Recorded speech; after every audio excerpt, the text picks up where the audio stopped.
12 teams, one weekend. The concept of Magic is simple. Have all the games spread in one venue across one weekend for a fantastic festival of rugby. Since 2007, it's fair to say it's delivered. Be it Cardiff, Edinburgh, Manchester, Newcastle, and even one year in Liverpool, Magic Weekend has seen fans flock to watch the greatest show in rugby, in the Northern Hemisphere at least. But for 2024, its future has never looked so insecure. With IMG not convinced by the prospect, a controversial new venue change to Elland Road, and the feeling that it's lost everything that it ever stood for, is now the time for Magic to say goodbye, or is there still one rabbit to pull out of the hat? What's up, guys, and welcome back to the Try Time Podcast YouTube channel. I'm Matt, and as you have been able to tell from the wonderfully poetic intro there, we are today discussing Magic Weekend, and specifically the venue change of 2024. Now, unless you've been living under a rock, you are probably aware that it has been announced it's getting a new date in August and will be at Elland Road, of course, Leeds United's ground. And it's fair to say it's kicked up a little bit of a stink with the Rugby League faithful. And actually, is that valid? Is there some plus points about the venue change? And will we see a difference in the on-field product? And I guess just to start things off, let's take a look at why it has moved. And the fundamental reason I think everyone is saying is it's likely a cost and venue factor. Let's face it, Newcastle are a team on the up. The football team's going to be charging more money. It's a very big ground. And of course, with the recent potential wind-up of Newcastle Thunder, certainly from League One, we think, at the time of recording. But then, as you saw last time on the 1895 Cup video, we don't actually know what's going on there yet with them. It seems Newcastle's love affair with rugby league may be fading.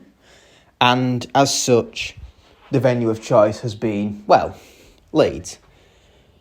But is that the right venue? Well, you know, it's certainly a Premier League facility. It's a good ground. Okay, as football stadiums go, it's not fantastic, let's be honest. It's a little bit run down. There's more leg room in the back of a Fiat 500 than there. But, you know, it does the job. So let's be honest here. Is it going to look good on telly?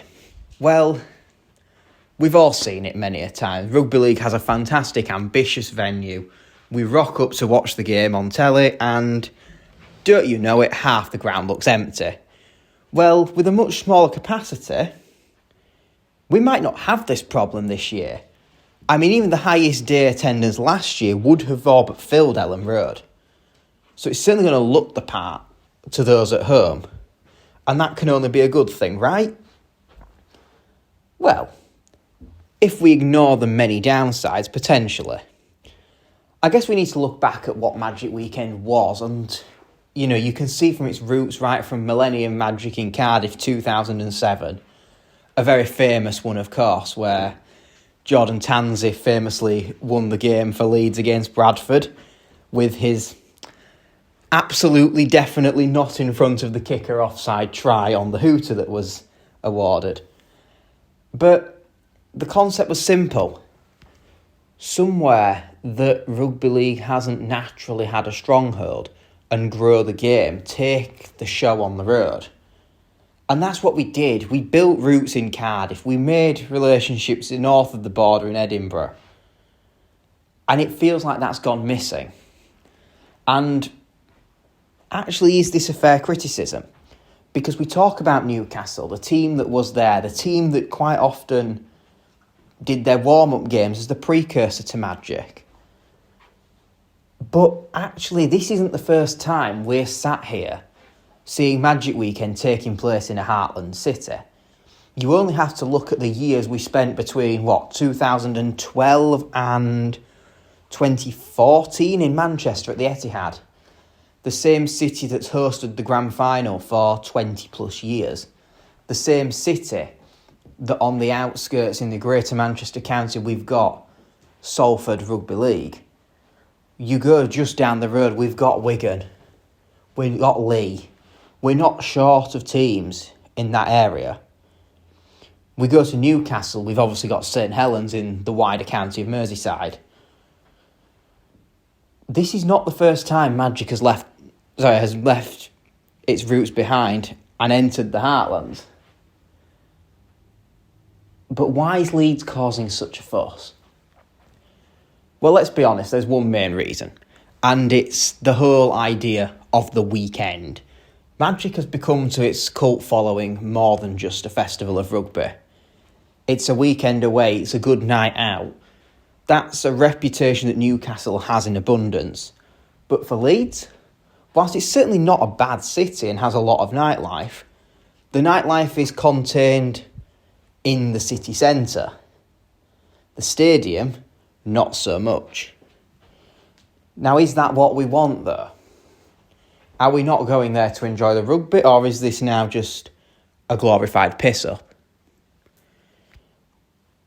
And is that fundamentally the root of the problem? Does this signal a more immediate decline for Magic?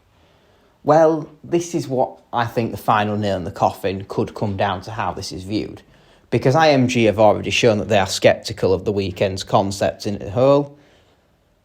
And if the fans aren't on board with it anymore, with its new venue, it gives the perfect reason to axe the whole thing. And is that really what we want? Or do we want a new venue but the concept to remain? Because to get that right message across is going to be extremely difficult, especially if there's a general lack of support for the weekend as a whole. And who's going to miss out on that? Well, if we look historically, Huddersfield and Castleford, the two most successful teams across Magic Weekend, they're going to be really missing those 2 points on offer.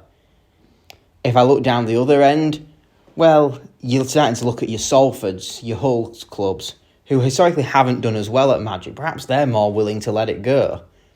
How about Bradford, who have picked up just one solitary win across the weekend, and the lowest of all 18 teams to ever compete? Sorry, Callum, it had to be done. Is this really game over for Magic? Is there still life in the old dog yet? Because this year is controversial, more so than ever. Take into account the new seeded games for this year, and it's produced some interesting matchups, let's say. You know, whilst Leeds, Warrington certainly whets the appetite, can that be said for all the fixtures? Well, I'm not so sure. There's something about Hull FC and London Broncos that doesn't quite carry the same ring to it as what the Hull derby does. And again, Wigan and Saints is going to be one of the biggest derbies of the season, and to see that at Magic will once again be a fantastic spectacle. Lee Salford might deliver. Huddersfield, Cass even, the two most successful teams in the Magic era, going head to head. One of them will get another win. Maybe they'll split the points. But Catalans and Hull KR, it's a fixture that leaves people wanting the Hull derby. It's a fixture that's personified by its rivalries. We look back at some of the great Magic moments over the years and how many of them are built on derbies. We touched on Jordan Tanzi's try at the top of this little video. You've got Jared Sammett's debut making the mark for Crusaders as they nilled Bradford 19-0. You've got Danny Bruff's fantastic winner against Catalans, whilst not a derby, that personified what the weekend's about. Even Catalans' fantastic comeback against St Helens to win it in Golden Point as recently as 2021. And then everything in between. Whether it be Kirk Yeaman's return from retirement, there's always a sting in the tail at Magic. And these kind of moments are not lived by the venue. They're lived by the players on the pitch and the game that's played on the day. And no matter where the show is taken, that will still be the same. So what will Magic 2024 bring? Will it be a year of the classics where things are done differently but the on-field product flourishes? Or is this the the lame duck in the poor venue that IMG just can't wait to kill off? Well, that depends on you guys as the fans. Let us know in the comments, what do you want Magic's future to be? Will you be attending? And above all, where would you like to see the show, if not in Elland Road? I hope you enjoyed this video, guys. Thanks for watching. Please subscribe for more stuff like this, and of course the weekly podcast that goes out on a Wednesday. Links to all our socials are in the description. Give us a follow on there, and until next time, goodbye.